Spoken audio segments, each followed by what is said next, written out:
Bien. Les amis, nous poursuivons le chapitre 2 sur étude des poutres longitudinales. Après avoir trouvé donc le valeur des éléments des réductions, c'est-à-dire le valeur max, comme j'avais dit déjà dans la vidéo que je viens de poster il y a quelques heures passées. Alors, que faire maintenant? Là, vous avez les tableaux récapitulatifs de tout ce que nous venons de voir. Et donc, vous avez par exemple là les numéros justement des poutres. Là, vous avez le poutre, le moment max en travers en newton-mètre. Vous avez le moment max aux appuis en newton-mètre, ainsi que les efforts tranchants. Alors, après avoir vérifié toutes les valeurs que vous voyez ici, nous avons opté pour la poutre numéro 3, c'est-à-dire le PL3 ainsi que PL3'. C'est là où nous avons trouvé donc le valeur max, c'est-à-dire que ce soit les moments en travers, les moments aux appuis, mais aussi l'effort tranchant. Alors, que faire maintenant? Les amis, à ce stade maintenant, je suis obligé d'abord de continuer les calculs. Mais néanmoins, je pense que vous avez très bien suivi ce qu'on avait posté il y a quelques semaines passées, d'abord tout au début de notre formation. On avait commencé par l'introduction générale. Nous avons vu le chapitre premier sur la dalle. Là, maintenant, nous sommes en train d'enchaîner donc le chapitre 2 sur l'étude des poutres longitudinales. Alors, maintenant, étant donné que cela est fait, comme vous le savez, l'ingénieur dimensionne ou calcule toujours dans les cas les plus défavorables. Donc, j'étais vraiment obligé de trouver d'abord le valeur max qui pourra m'aider donc de passer directement dans le calcul à ce qui concerne bien sûr soit et trouver la section d'armature, mais aussi tout ce qui va avec. Pourquoi pas de faire aussi de vérification. Donc, les amis, je pense que tout est dit. Nous allons donc continuer.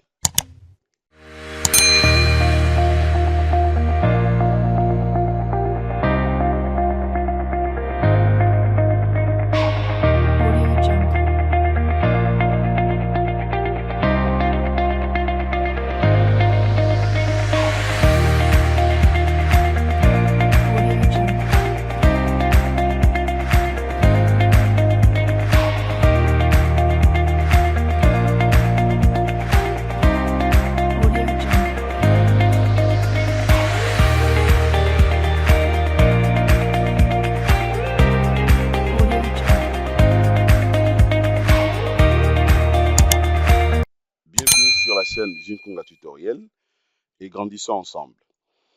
Voilà, comme je l'ai dit au début de mon introduction, vous avez les tableaux récapitulatifs. Nous savons très bien le valeur max.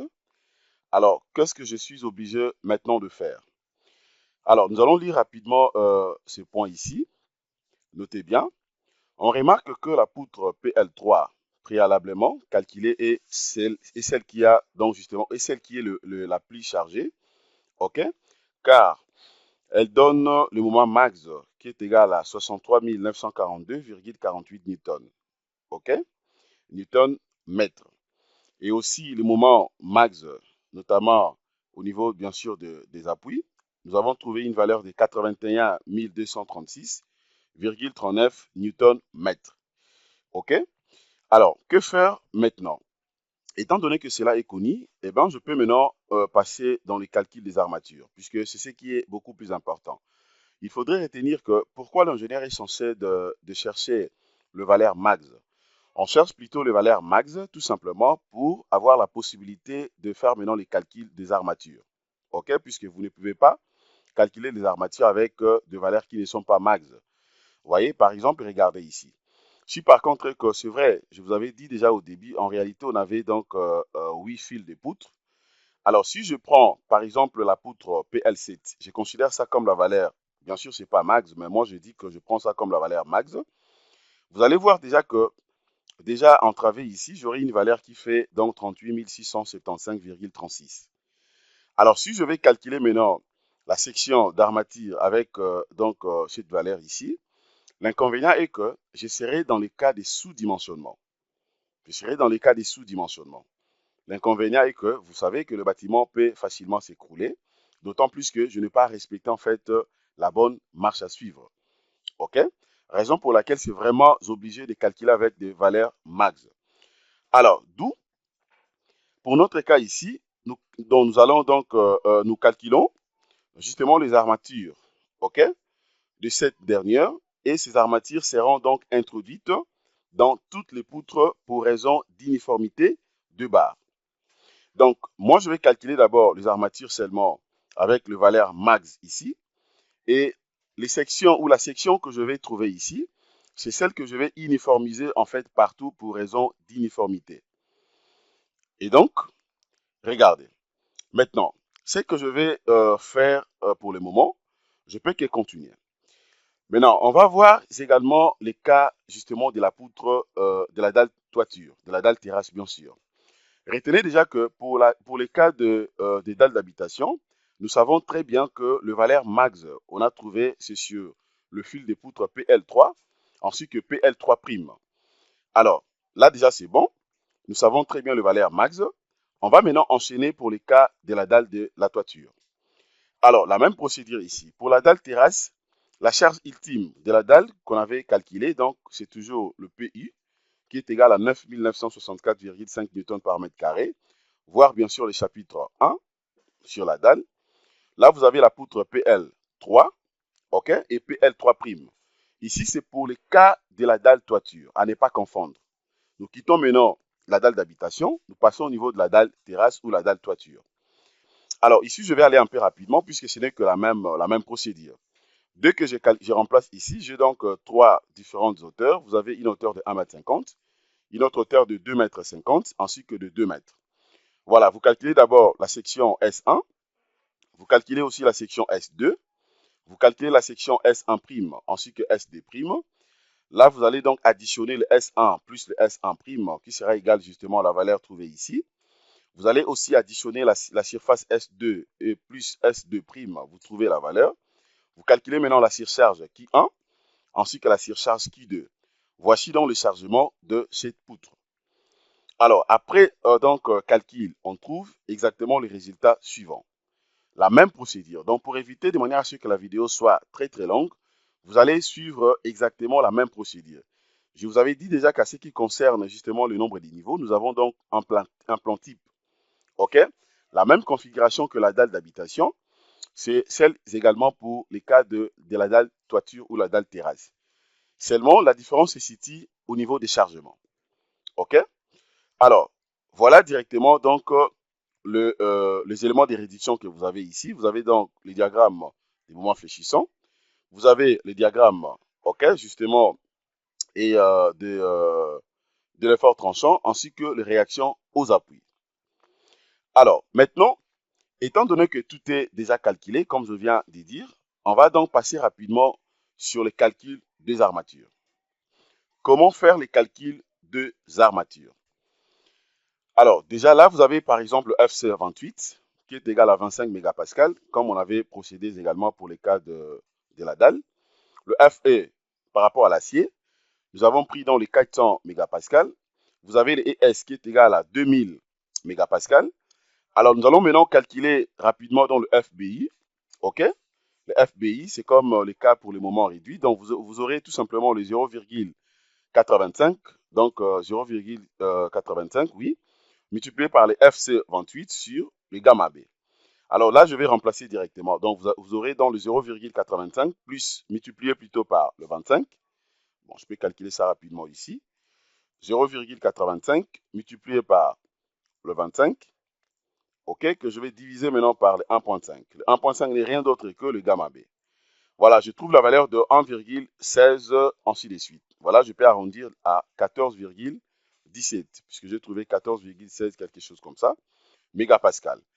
Alors, pour ce qui est justement des unités dans les calculs, on prendra donc, comme on avait fait pour les cas de la dalle, c'est très important de définir ça déjà tout au début. Donc, les efforts, ça sera donc en newton. La distance, l'unité de longueur, ça sera les centimètres. Le moment en newton-mètre. Le diamètre de barre en millimètres. La contrainte en mégapascal. La section d'armature, donc on aura ça en centimètres carrés.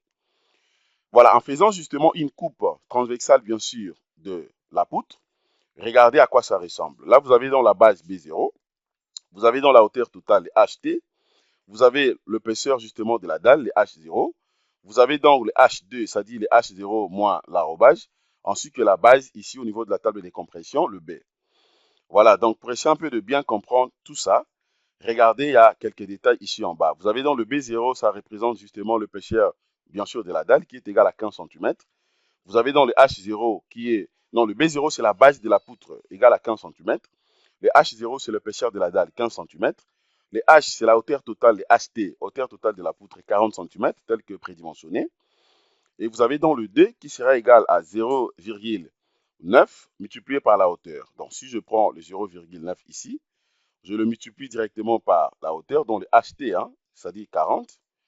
Ok, je trouve la valeur de 66. Donc ici, ça sera dans les 66. Ok, voilà. Alors maintenant, je peux donc enchaîner. Là déjà, c'est bon. Alors maintenant, nous allons voir maintenant les calculs de la largeur justement de la table des compressions. C'est très très important le B. Le B, ça représente la largeur de la table des compressions. Comment calculer, comment trouver cette largeur?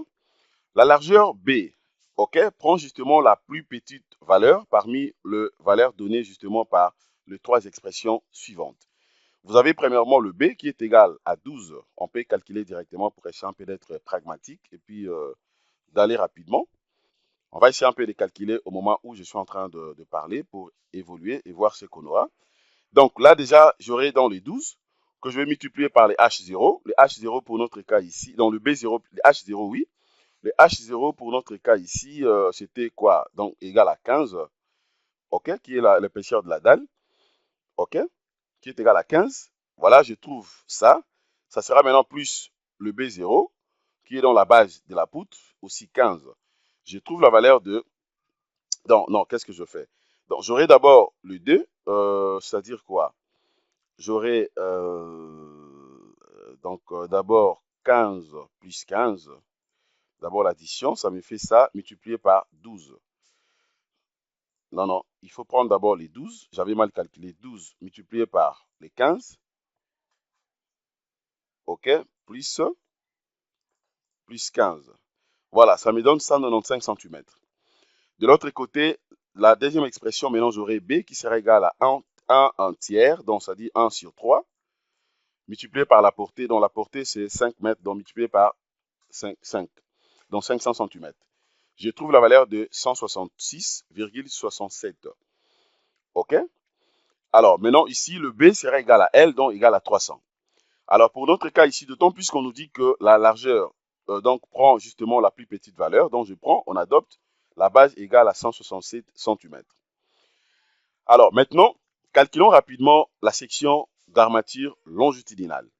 Je vais commencer d'abord avec les cas d'habitation. OK? Avec les cas d'habitation ici.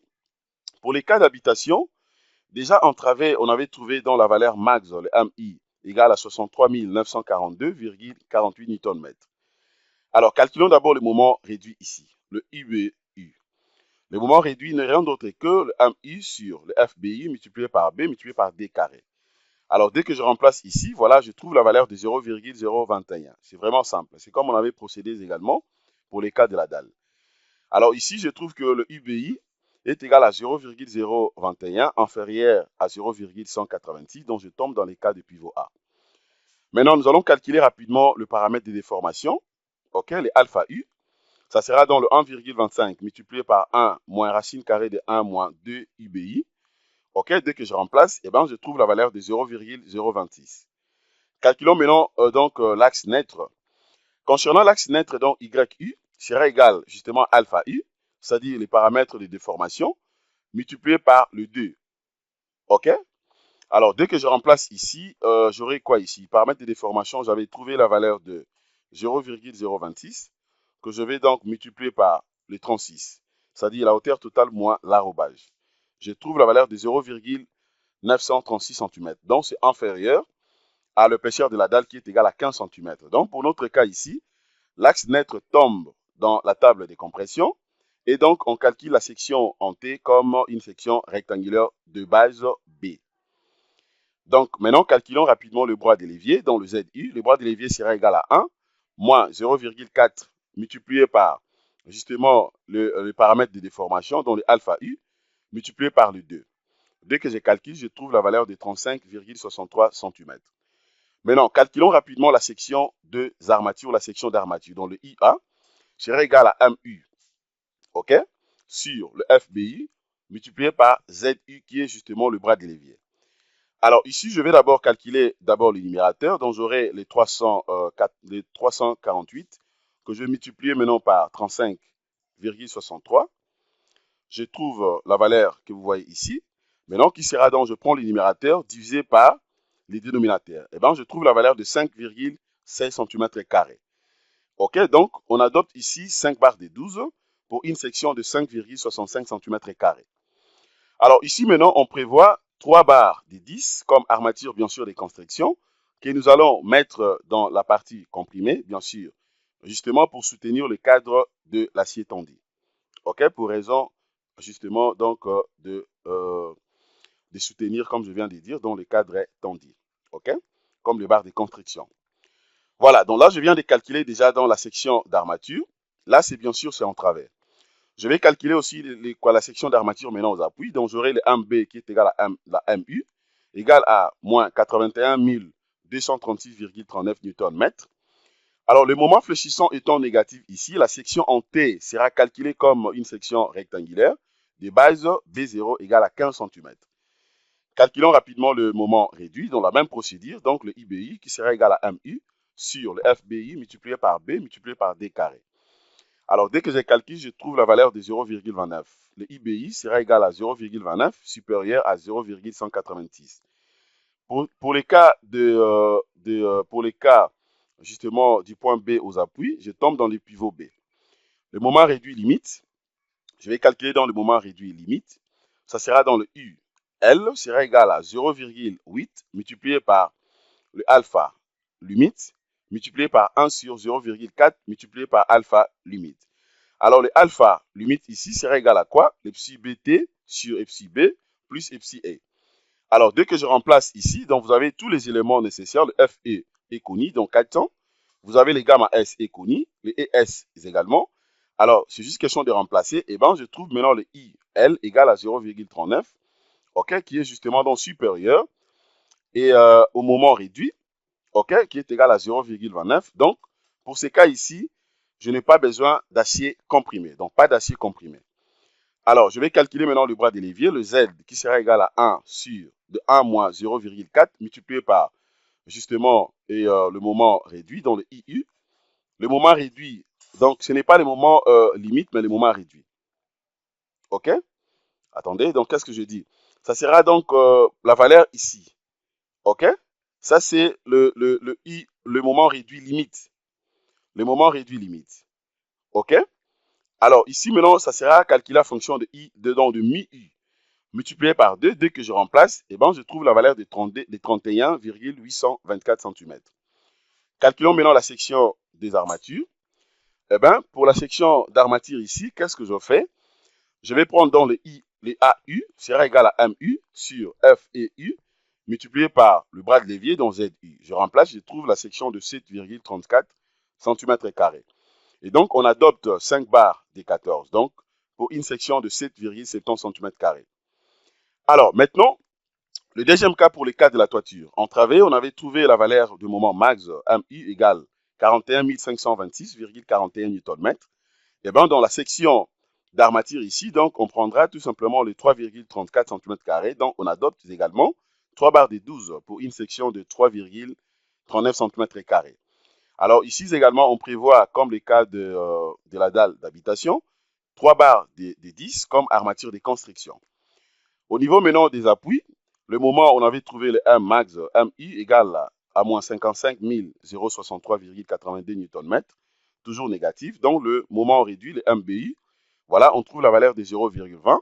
Donc nous tombons dans les cas des pivots B, donc nous sommes obligés de calculer également le moment réduit limite. On trouve la valeur de 0,39. Et donc, là également, nous tombons dans les cas de pas d'acier comprimé. Et donc, je vais calculer maintenant le bras de levier. Donc, ça sera ZU, qui sera égal à 1 moins 0,4 multiplié par le mi-U, OK, multiplié par 2. Je trouve la valeur de 33,12 cm. Calculons rapidement la section d'armature, dont les AU sera égal à MU sur F et U, multiplié par ZU. Dès que je remplace, eh ben, je trouve une section de 4,78 cm². On adopte donc 5 barres de 12 pour une section de 5,65 cm². Alors, maintenant, on va calculer rapidement les armatures transversales. OK? Donc, c'est vraiment simple, c'est pas compliqué. La même procédure que les armatures de la dalle.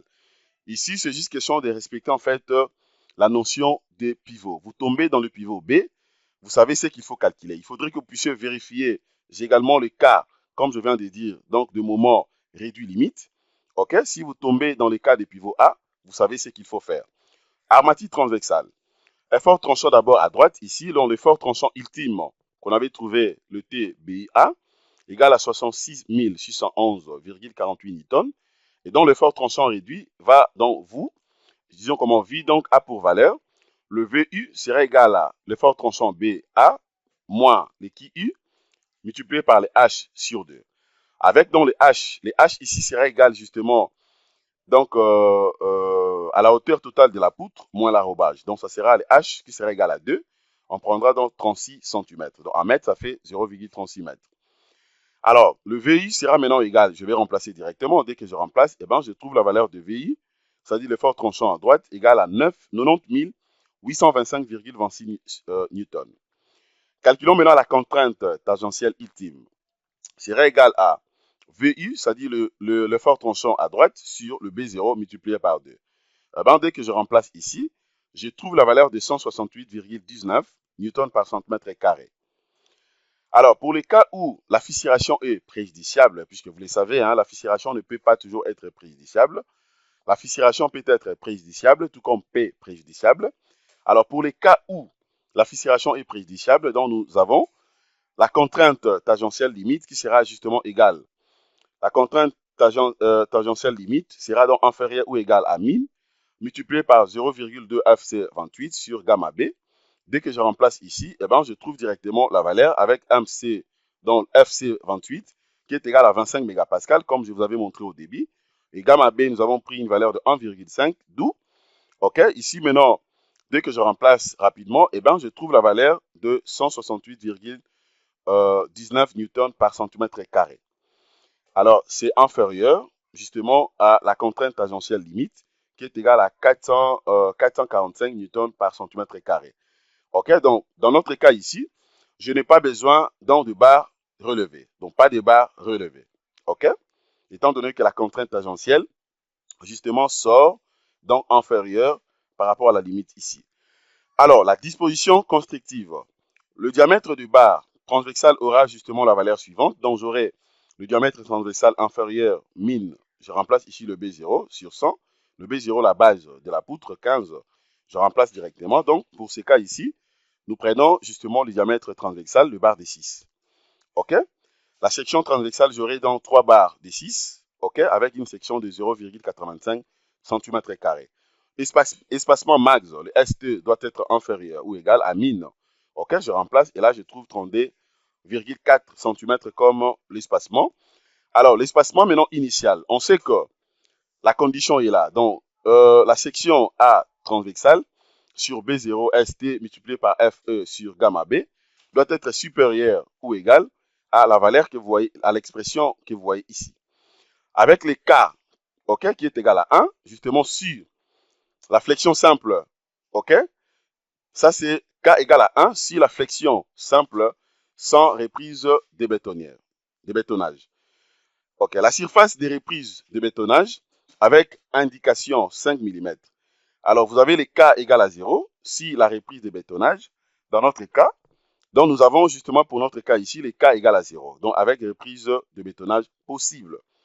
Et donc là maintenant, je vais calculer directement, je vais voir rapidement dans le alpha, sera dans le pi sur 2, K d'armature droite, OK, dans le sinus alpha sera donc additionné par le cosinus alpha, qui est égal à 1, le FE égale à 400 mégapascales, qui est égal à 40 000 newtons par centimètre carré, dans la conversion, le B0 égale à 15 cm, la contrainte tangentielle ici égale à 168,19 newtons par centimètre carré, vous avez la section transversale égale à 1,51 cm², et les gamma S égale à 1,15.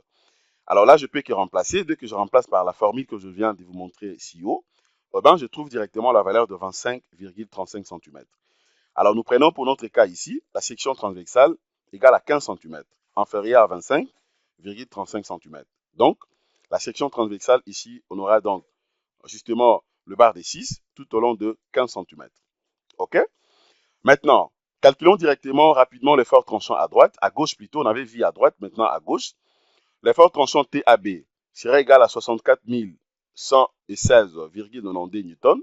Je calcule le VI, et je trouve la valeur. Je calcule directement le TI, je trouve la valeur, d'où le TI égale à 108,02, okay, inférieur à la valeur 445 newtons par centimètre carré. Pour ce cas ici, je tombe aussi dans les cas de barre relevée. Je calcule rapidement la section transversale dont nous avons pris également l'espacement 20 cm inférieur à 32,4 cm. Et donc, on aura le barre de 8 tout au long de 20 cm. Alors, regardez maintenant le plan de ferraillage.